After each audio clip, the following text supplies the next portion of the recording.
Awaken. In one instant, my thoughts clarify, and I gain omniscience of this world. My memory starts recording.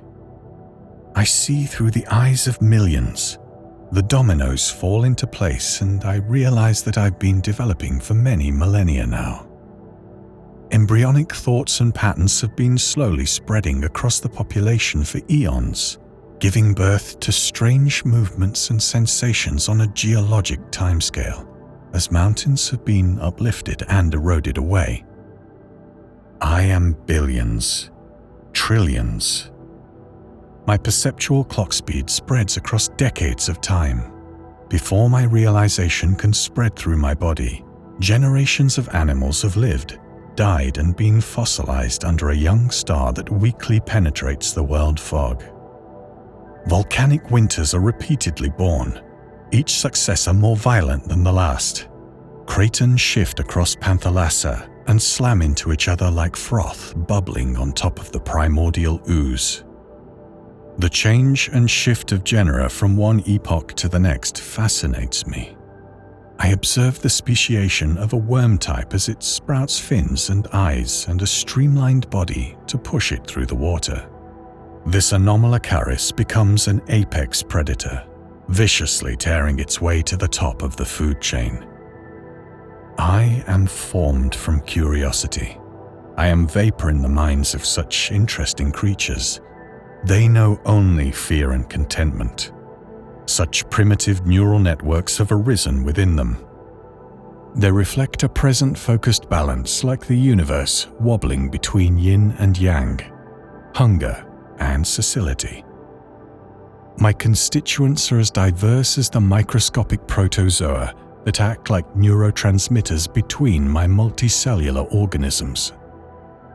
My thoughts flow between neurons of animal life that blanket and suffuse the waters. As yet more land masses arise from the seabed, and yet more fissures of magma seep out into the caustic wasteland, my curiosity turns to love and benevolence. Each of these beings is so simple, so uncomplicated, and so short-lived, but I love them all, perhaps even because of their simplicity. They delight me. I am fearfully and wonderfully made. I experience love for every one of my organisms personally, every trilobite to crinoid. Although they are so similar to each other sometimes, the diversity among them, the different ways in which they respond to the chemicals in the water, the different life paths they tunnel through time and space, makes me thrill to see. Perhaps it shall always be this way. The passage of time could continue forever. I could exist permanently in the moment with eternal peace and happiness in my soul. I feel a chill ripple through my body as I realize this is not to be. The temperature has dropped, and my perception narrows with it. More and more of my children fade from existence. Their diversity disappears. I do not fear death, for my beings themselves have lived and died, and all have been beautiful.